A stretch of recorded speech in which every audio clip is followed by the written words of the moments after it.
जय हिंद, जय Bharat. Welcome to our channel 88 GS with Motu Patlu classes. मैं मनीष आप सभी का स्वागत करता हूं।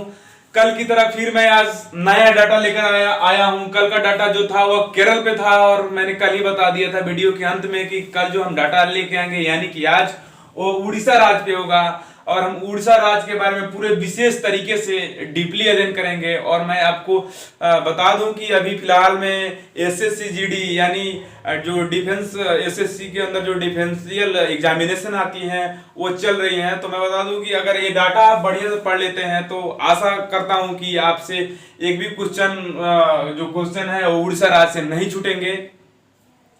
तो आज के लिए जो डाटा अंकित है बोर्ड पे मैं उसको शुरू करने जा रहा हूं और आप भी लोग बारीकी से पढ़िए, अच्छे से पढ़िए।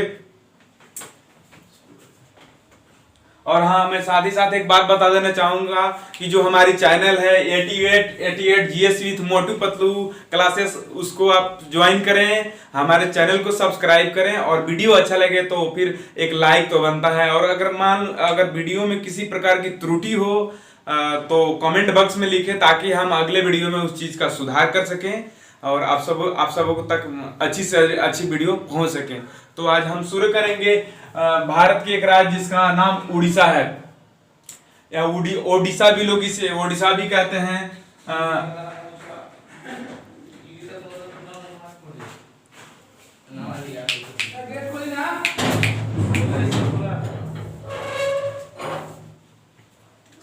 मार्कर रेडी कर लें। तो हम शुरू करते हैं आज का वीडियो जो उड़ीसा राज्य के ऊपर हमने बनाया है। कल का जो वीडियो था वो केरल पे था, तो अगर उसमें किसी प्रकार की त्रुटि है तो आपने अगर वीडियो देखा है तो कमेंट बॉक्स में डालें। हम अगले जो वीडियो बनाएंगे उसमें उसकी त्रुटि को उसका सोल्यूशन डाल देंगे। तो आज का हम वीडियो शुरू करते हैं उड़ीसा पे। भारत का एक राज्य है उड़ीसा जिसकी राजधानी भुवनेश्वर है। तो यहाँ जो भुवनेश्वर लिखी गई है, यहाँ आप आसानी के लिए यहाँ पे सी लिख सकते हैं। सी फॉर कैपिटल होता है यानी कि राजधानी। अगर आप राजधानी लिखना चाहें तो इसके सामने एरो देके राजधानी लिख दें या फिर सी लिख दें जो कि कैपिटल को दर्शाता है, तो सी फॉर कैपिटल। तो हम सीधे से बात डाटा के अनुसार कि उड़ीसा की राजधानी कहाँ है, तो भुवनेश्वर। फिर हम डाटा के अनुसार जब आगे बढ़ेंगे तो लिंग राजा का मंदिर कहाँ है या लिंग राजा का मंदिर कहाँ अवस्थित है, तो उड़ीसा में अवस्थित है। और यह किस भगवान की मूर्ति है, तो भगवान शिव की मूर्ति है। तो यहाँ आप आसानी के लिए शिव लिख सकते हैं। फिर हम आगे बढ़ते हैं तो यहाँ लिखा हुआ है नवीन पटनायक। नवीन पटनायक जो फिलहाल वर्तमान में वहां के सीएम हैं, जो बीजेडी से बिलोंग करते हैं यानी बीजेडी। अब यहाँ आप पूछिएगा कि बीजेडी का मतलब होता क्या है, तो बीजेडी का मतलब होता है बीजू जनता दल। यहाँ लिख लीजिए बीजू जनता दल।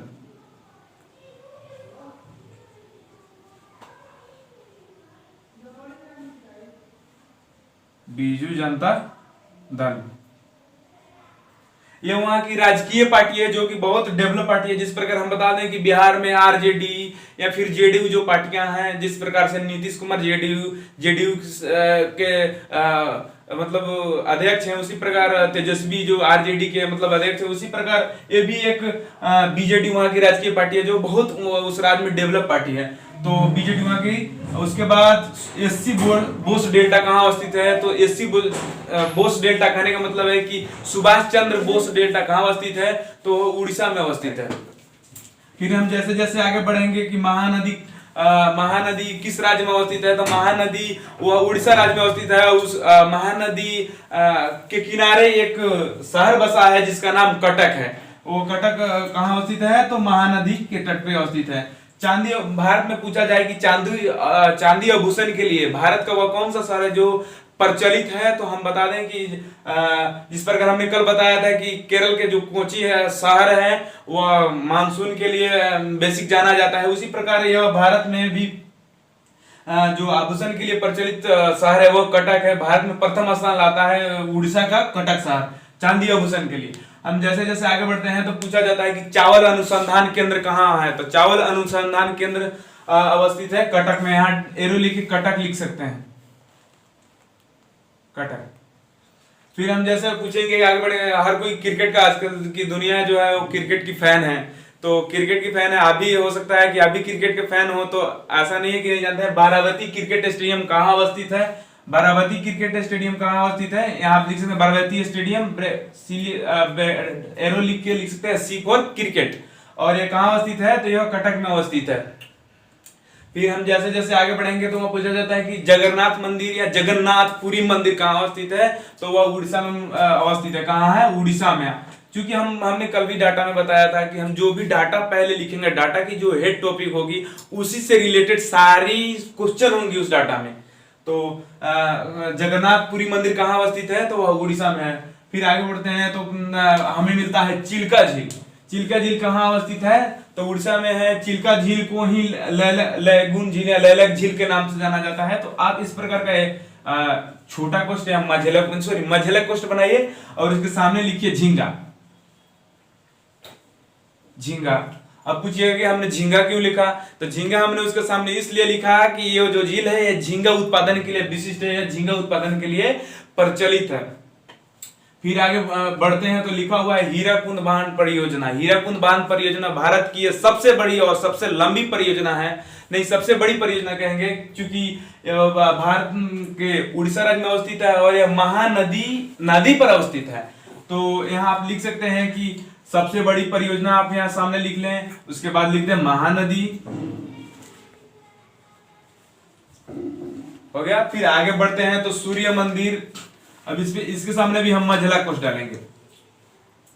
मझला क्वेश्चन इसलिए डालेंगे कि सूर्य मंदिर, कोणार्क मंदिर या ब्लैक पैगोडा एक ही मंदिर को जाना चाहते हैं। तीनों में से मान लो कि आपको कहीं क्वेश्चन आता है कि पूछेगा कि उड़ीसा में से निम्नलिखित में से कौन सी मंदिर अवस्थित है, तो सूर्य मंदिर ना देकर, कोणार्क का मंदिर ना देकर ब्लैक पैगोडा दे देगा। तो इन्हीं तीनों में से इन तीनों को ही मतलब एक ही चीज का, सूर्य मंदिर कहो, कोणार्क मंदिर कहो या ब्लैक पैगोडा कहो, तीनों सेम ही है। सेम लिख लो, सेम नेम। फिर अब यहाँ लिखा है नरसिंह वर्मन प्रथम। तो पूछिएगा कि नरसिंह वर्मन प्रथम कौन है? तो नरसिंह वर्मन प्रथम है जिन्होंने सूर्य मंदिर का निर्माण करवाया था या कोणार्क मंदिर का निर्माण करवाया था। अब पूछिएगा कि बालासोर क्या है? बालासोर एक पर्यटक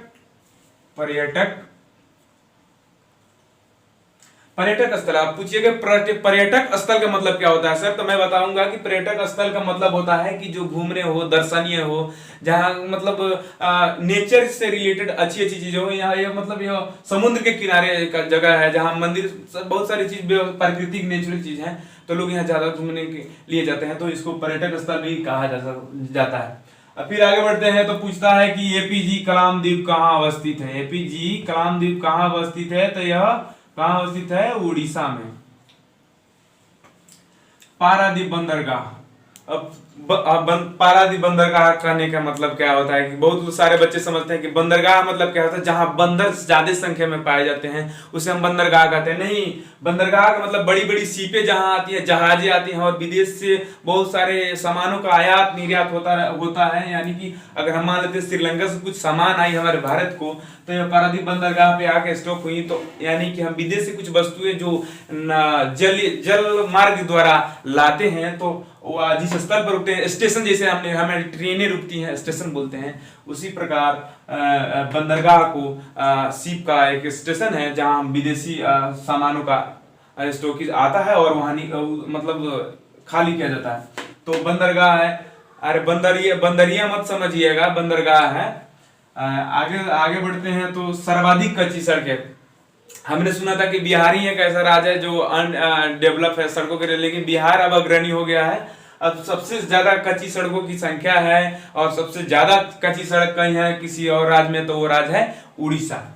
उड़ीसा का सबसे ज्यादा कच्ची सड़कों की संख्या उड़ीसा में। अब पूछिएगा कि बीजू पटनायक कौन है? बीजू पटनायक कौन है? तो मैं आपसे बोलना चाहूंगा कि बिहार के लिए लालू प्रसाद कौन है? तो लालू प्रसाद जिस प्रकार वहां के बिहार के महान राजनीतिज्ञ हैं, उसी प्रकार बीजू पटनायक वहां के महान राजनीतिज्ञ हैं। फिर जैसे जैसे हम यहाँ लिख सकते हैं महान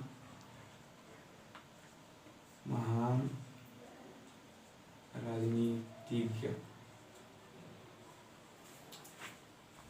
महान राजनीतिज्ञ। अब पूछिएगा कि 1936 क्या है, 1936 क्या है? तो 1936 वहाँ जो उड़ीसा राज्य है उसकी स्थापना हुई, यानी मैं कहूंगा कि उड़ीसा को एक राज्य का दर्जा मिला कि हाँ उड़ीसा एक मतलब कागजाती रूप से कि उड़ीसा एक राज्य है। यहाँ आप लिख सकते हैं स्थापना।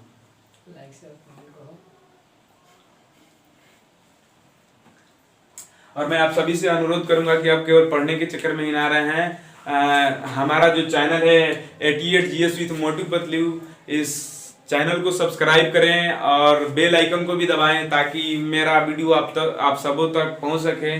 और फिर हम डाटा पे आते हैं। ज्यादा बकवास करने से बेटर है कि डाटा को पढ़ें। अब यह आ गया सजना। सजना जिस प्रकार बिहार में एक डांस आता है लौंडा डांस, लौंडा डांस आता है, उसी प्रकार उड़ीसा राज्य का एक नृत्य है जिसे हम सजना कहते हैं, सजना डांस के नाम से जानते हैं। और वहाँ के नचनिया हैं। अब बिहार में जिस प्रकार डांसर को नचनिया कहा जाता है, उसी प्रकार नचनिया है डॉक्टर केलुचरण महापात्र, जिनको नृत्य के क्षेत्र में, डांस के क्षेत्र में राजकीय पुरस्कारों से नवाजा भी गया है। और वहाँ का एक, और मैं बता दूं कि उड़ीसा जो उड़िया नृत्य है, तो वहाँ की ये नृत्य है जिस प्रकार बिहार में वो लौंडा डांस बाकी सारी चीजें हैं, बहुत सारे डांस है, उसी प्रकार उसका राजकीय जो फेमस नृत्य है जो एग्जामिनेशन के लिए बेटर है वो है उड़िया नृत्य। तो वहाँ यहाँ आप लिख सकते हैं उड़िया नृत्य। वहाँ का ऐसे भी इसमें नाम लगा हुआ है उड़िया, मतलब उड़ीसा से रिलेटेड हो गया। नृत्य मतलब डांस नाच होता है, तो उड़िया नृत्य यहाँ लिख सकते हैं। तो लिखे नहीं तो फिर भाषा से ही क्लियर हो जाता है। फिर हम जब आगे बढ़ते हैं तो लिखा हुआ है सुदर्शन पटनायक। सुदर्शन पटनायक कौन है, तो यहाँ एरो लगा के आप इनसे रिलेटेड कर सकते हैं। सुदर्शन पटनायक कौन है, तो एक बालू वस्तुकार है। यानी बालू वस्तुकार कहने का मतलब है कि जो बालू से मूर्तियां अपनी कला बालू पे दिखाए, तो उसे बालू वस्तुकार हम कह सकते हैं। तो वही बालू वस्तुकार कौन है, सुदर्शन पटनायक, जो फेमस है। उनके कला के लिए उनको भी राज्य सरकार ने बहुत सारी अवार्ड से उनको नवाजा है। फिर हम जैसे जैसे आगे बढ़ते हैं तो सर्वश्रेष्ठ निर्यातक राज्य का पुरस्कार 2000, यहाँ हम इस भी लिख लेते हैं 2018। चूंकि अभी जीडी का एग्जाम चल रहा है और एसएससी जीडी का एग्जामिनेशन चल रहा है, तो एसएससी जीडी एग्जामिनेशन में पता ही नहीं चल पा रहा है बच्चों को कि यहाँ करंट अफेयर्स जो आ रही हैं बच्चों को ज्यादा परेशान कर रही हैं। तो 18 की आ रही हैं, मतलब 20 की आ रही हैं, 19 की आ रही हैं, या फिर 21 की आ रही हैं। तो मुझे जब मैं इसका डाटा कलेक्ट कर रहा था तो मुझे अच्छा लगा, चूंकि इस राज्य को सर्वश्रेष्ठ निर्यातक राज्य का पुरस्कार 2018 में दिया है, तो मैंने लिख दिया ताकि आप पढ़ के जाएं कहीं एग्जामिनेशन में तो छूटे ना। तो क्या हुआ कि सर्वश्रेष्ठ राज्य का पुरस्कार, निर्यातक राज्य का पुरस्कार 2018 में किस राज्य को दिया गया, तो उड़ीसा राज्य को दिया गया। अब फिर आगे बढ़ते हैं तो यह राउरकेला इस्पात संयंत्र किस राज्य में, मोस्ट इंपोर्टेंट क्वेश्चन है जो राउरकेला इस्पात संयंत्र है, इस पर वीवीआई, इसके सामने आप वीवीआई लिख सकते हैं। वेरी वेरी इंपॉर्टेंट, बिकॉज यह जो क्वेश्चन है वो एग्जामिनेशन के लिए बहुत अच्छा है और यह बार बार पूछा जाता है। तो राउरकेला इस्पात संयंत्र किस राज्य में अवस्थित है, तो उड़ीसा में अवस्थित है। फिर हम आगे बढ़ेंगे तो कलिंग युद्ध, कलिंग युद्ध की बात करेंगे चूंकि इसकी इतिहास से जुड़ी हुई यह क्वेश्चन है। कलिंग युद्ध अशोक और वहाँ के जो राजा थे अनंतपाल, संभवतः मुझे कॉन्फिडेंस मतलब उतना याद नहीं है, लेकिन जो राजा थे अनंतपाल उनके बीच यह युद्ध हुआ था। उस समय जो अशोक थे इस युद्ध में विजय प्राप्त किए थे और यह युद्ध 261 ईस्वी BC में, माफी चाहूंगा, 261 BC में यह युद्ध हुआ था। तो आप इसका जो BC है इससे पूर्व उसको लिख लें ताकि चूंकि ज्यादा पूछा जाता है कि कलिंग युद्ध कब हुआ था, तो 261 BC में। इसी युद्ध के पश्चात अशोक ने बौद्ध धर्म का प्रचार प्रसार या फिर उस धर्म में सम्मिलित हुए या फिर कुछ किए बौद्ध धर्म से रिलेटेड। तो यह भी क्वेश्चन आपको एग्जामिनेशन के लिए कुछ महत्वपूर्ण योगदान देता है। फिर हम जब आगे बढ़ेंगे तो पूछा जाता है कि नंदकानन चिड़ियाघर कहाँ अवस्थित है, तो वह ये उड़ीसा में है। और ये भी पूछा जाता है कि उड़ीसा का अगर मैं पूछूं, अगर क्वेश्चन पूछे कि नंदकानन चिड़ियाघर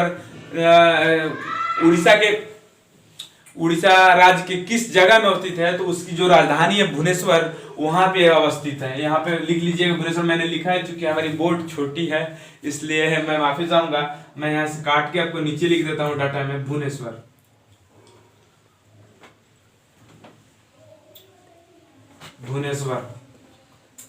भुवनेश्वर लिख लीजिए। आगे फिर एक जो दिख रहा होगा आपको उड़ीसा का इथोपिया। इथोपिया एक देश भी है, लेकिन पूछा जाता है कि उड़ीसा का इथोपिया किस जगह को कहा जाता है, तो कालाहांडी। कालाहांडी मैं यहाँ पे लिख दे रहा हूं, आप लोग लिख लीजिएगा, यहाँ पे एरो देके लिख लीजिएगा काला हांडी। उड़ीसा का इथोपिया किस जगह को कहा जाता है, तो कालाहांडी को कहा जाता है। तो आज के लिए उड़ीसा का डाटा इतना ही, और मैं आशा रखता हूं कि आप सभी को वीडियो अच्छी लगी होगी। अगर आपको लग रहा है कि इस डाटा में कुछ छूटा हुआ है, तो हमारे कमेंट बॉक्स में जाके और वहां पे कमेंट करें कि सर फलाना चीज आपने नहीं जोड़ा है, तो हम अगली वीडियो जो बनाएंगे उस वीडियो में आपको उस चीज की प्रोवाइड कराएंगे और जोड़वाने की कोशिश करेंगे, ताकि हर किसी को मिल सके यह वीडियो और वो क्वेश्चन। तो मैं आशा रखता हूं कि आप सभी को अच्छा लगेगा।